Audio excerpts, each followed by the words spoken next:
Para sembrar hierbabuena, lo primero que necesitamos es algún tipo de semilla. Siempre es importante leer las instrucciones. En este caso estoy usando un sobre de semillas estándar que se consigue en cualquier supermercado. Podemos ver que viene empaquetado con protección de aluminio, lo cual es excelente para su protección. En mi caso estaré utilizando botellas de plástico reutilizables, es decir, botellas de PET, las cuales sencillamente son botellas para tratar de reutilizar y ayudar un poco a la ecología. La forma en que yo lo utilizo es sencillamente cortando botellas a la mitad. Aproximadamente tendrían capacidad para un medio litro de tierra, de sustrato, y lo que hago es sencillamente cortar la botella. Es muy importante que le hagas los orificios por la parte de abajo, de manera que tenga un excelente drenaje, ya que la hierbabuena necesitará un buen drenaje.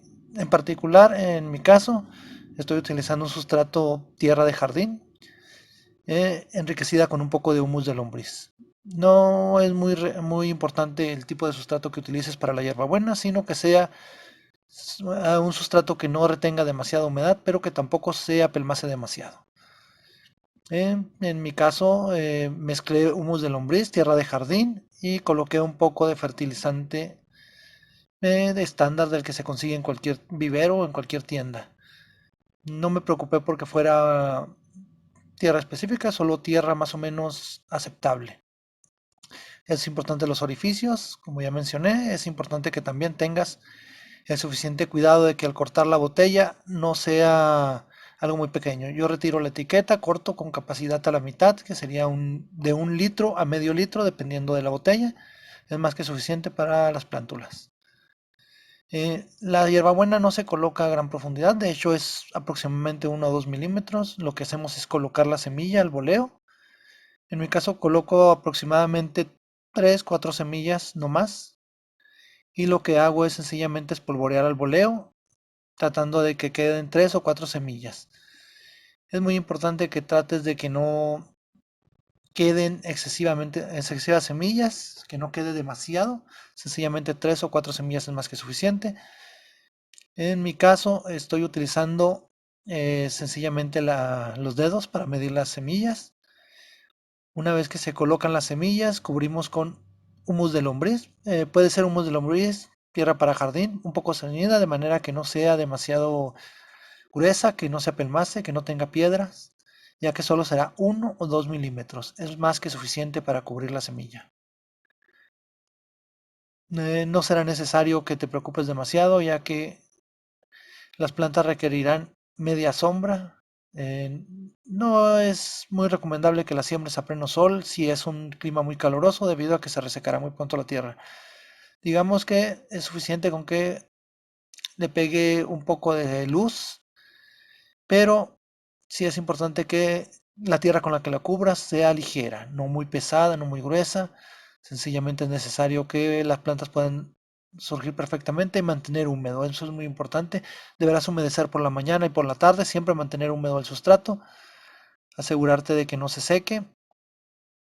Y es también muy importante que tengas en consideración que es una planta invasiva. Es decir, si tú dejas la planta durante mucho tiempo en estas macetas, se desarrollará y surgirán otras plantas alrededor, ya que de la misma raíz, una vez que se encuentran dos raíces, surgirán los pequeños hijos, por lo cual en este sustrato podrá estar durante el tiempo suficiente para desarrollarse, pero es importante que consideres que si lo colocas en una maceta más grande o siembras directo en el suelo, es una planta invasora.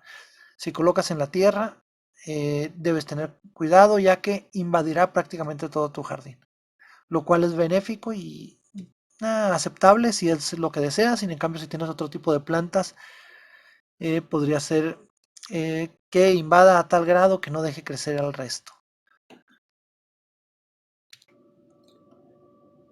Una vez sembrado, yo me aseguro de aproximadamente pesar algunas de las canastillas de estas pequeñas botellas cortadas para saber más o menos cuánto sustrato tienen. Eso es innecesario en realidad, es solo para mantener un control.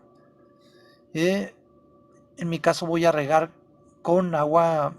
Sí, es importante que si utilizas agua de la llave, agua de jardín, La dejes reposar durante aproximadamente 24 horas para que se evapore la sal y el cloro.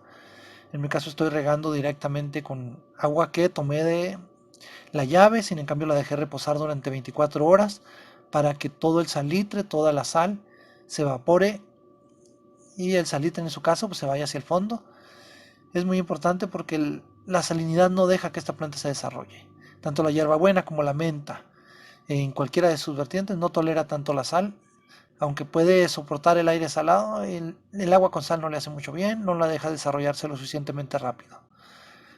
Riegas abundantemente y debes colocar a media sombra, o si vas a colocar en el sol tendrías que estar constantemente hidratando la tierra. Hierbabuena, siembra, cuidados, riego. La hierbabuena es una planta perenne aromática, de muy fácil cultivo, es decir, que vivirá varios años, que apenas necesita mantenimiento.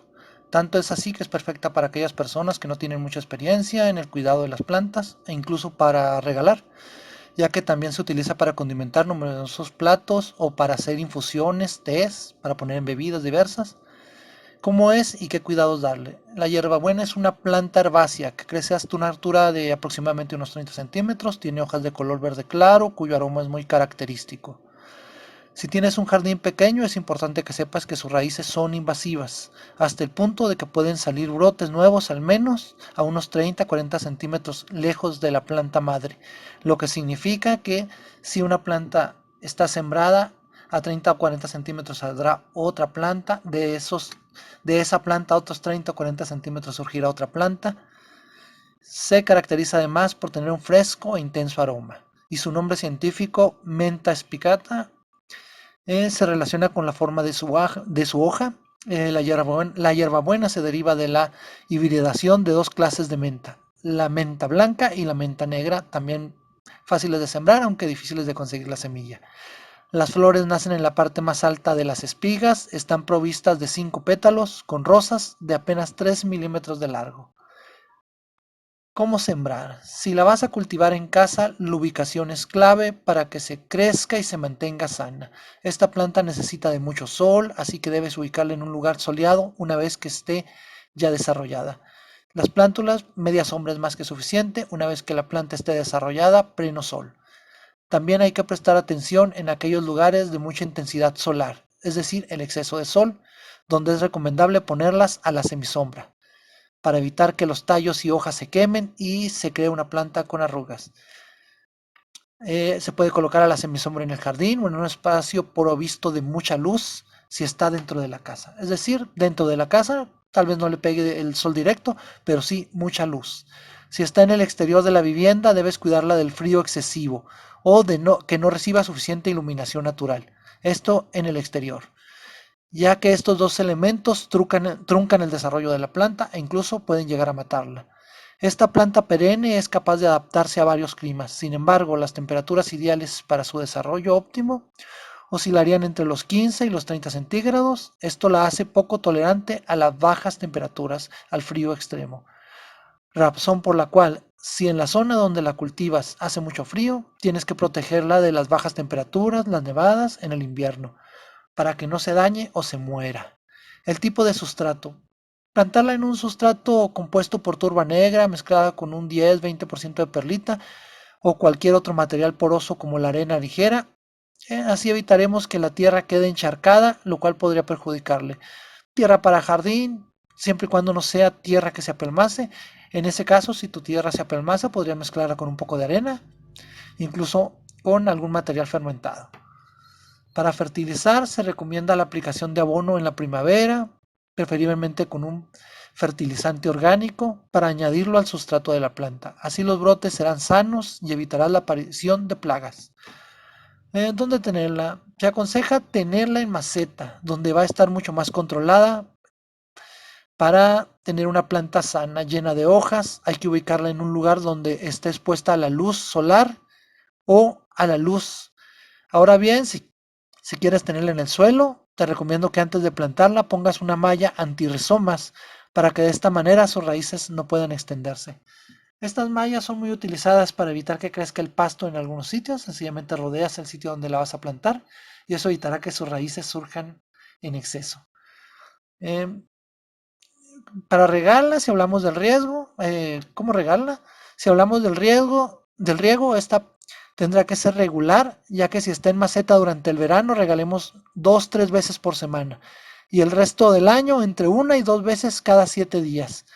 Necesita de riego abundante, no encharcado, es decir, tierra húmeda, no encharcada. Es necesario que estés siempre atento al nivel de humedad del sustrato y de que al regar no generes encharcamiento porque vas a perjudicar a la planta. Las raíces se pudren y se ahoga la planta hasta morir. En cambio, si la tenemos en el suelo, bastará con 2 riegos por semana durante el primer año y uno a partir del segundo. Es decir, a partir del segundo año podrás regarla 1 vez por semana. Por lo demás, no te va a dar ningún problema, ya que resiste bastante bien la sequía. Solo necesita estar un poco húmedo el sustrato. En verano se recomienda un riego en pequeñas cantidades y diario para que el sustrato se mantenga húmedo al tacto. Importante que la tierra de la maceta o del jardín sea suelta y la provea de un buen drenaje. Es decir, puedes mezclar con un poco de humus de lombriz, un poco de arena, de manera que sea porosa. ¿Cómo podar y cosechar? Como es una planta perenne, se le puede cortar en cualquier temporada del año. Puedes cortar unas ramas para un té, una infusión, condimentar una bebida, un platillo. Con respecto a la poda en la que se procede a eliminar las partes que ya están secas o muertas, esta se debe aplicar después de cada floración que se produce cada año. La forma efectiva de hacer crecer la planta y que luzca muy frondosa es podarla después de que ésta florezca. La forma de hacerlo es cortamos los tallos y dejándolos a ras de 5 a 10 centímetros de acuerdo al tamaño de la planta. Esto ayuda a que los tallos para la próxima primavera hayan crecido más y de ellos brotarán abundantes hojas.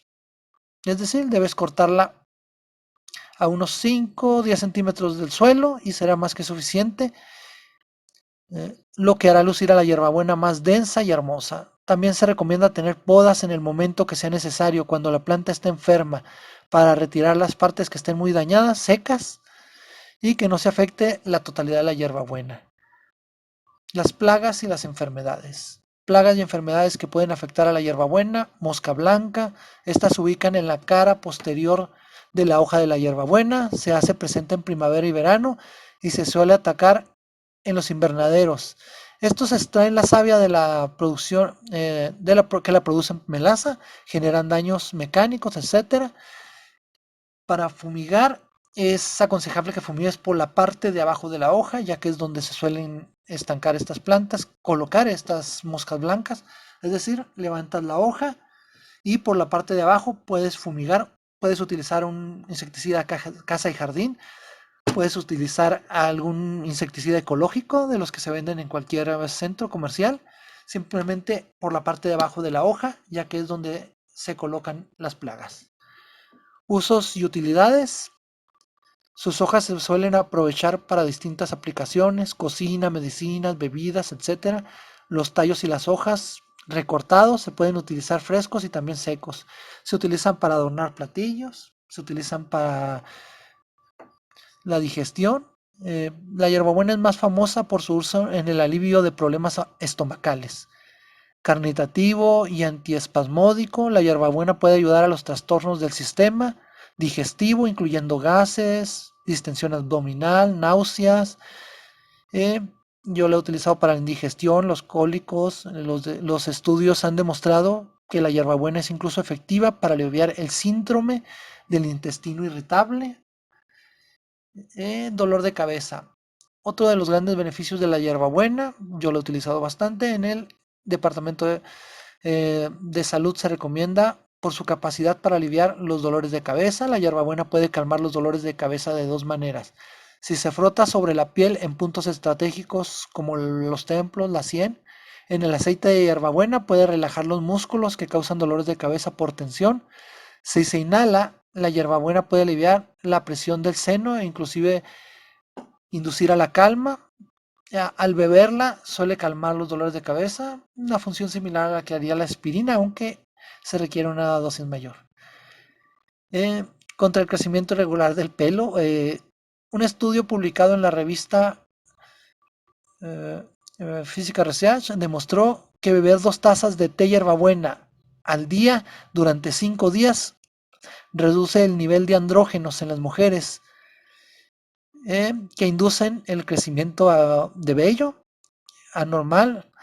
A las mujeres que sufren de hirsutismo, les crece el pelo en la cara, el pecho y el estómago. El cabello crece a causa de niveles excesivos altos de las hormonas andrógenas masculinizantes, y la hierbabuena puede ser un buen aliado para luchar contra esta patología. Contra el mal aliento es clásico, es algo muy conocido, dado a que la hierbabuena también es antibacteriana y antimicrobiana. Masticar hojas de hierbabuena o enjuagarse con un enjuague bucal a base de esta planta puede mantener a raya el mal aliento y prevenir problemas de higiene dental causados por un exceso de bacterias de la boca. Contra los parásitos intestinales es normal tomarla para combatir parásitos intestinales. En caso de infección en la piel, mucha gente usa un macerado de las hojas untado en la piel. Esto ayuda un poco a combatir ciertos parásitos. Son muchísimos los beneficios para la salud asociados al consumo de hierbabuena. Algunos están avalados por estudios científicos, para aliviar las náuseas, la indigestión, los gases, el dolor de cabeza, el dolor de muelas, los cólicos, los calambres, la artritis, la diarrea, el estrés o el dolor de garganta. También puede aplicarse tópicamente en la piel para ayudar a reducir la hinchazón de un dolor muscular, alguna infección por parásitos. Para prepararla, un macerado, necesitarías 1 litro de agua, 6 ramitas de hierbabuena, o puedes usar sencillamente un poco de agua, hierbabuena, hacer un macerado. O beber un agua de hierbabuena, bastante refrescante. 1 litro de agua, 6 ramitas de hierbabuena, hielo, un limón y azúcar al gusto. Licúa la hierbabuena con el jugo de limón, el azúcar y una taza de agua. Agrega la mezcla al resto del agua en una jarra y a disfrutar. Es muy importante que sepas que te dejaré algunos enlaces a estudios científicos que avalan la utilidad de la hierbabuena. Te dejaré también el enlace a ciertos artículos que describen un poco más sobre esta planta. Y es una planta muy recomendable, disfrútala.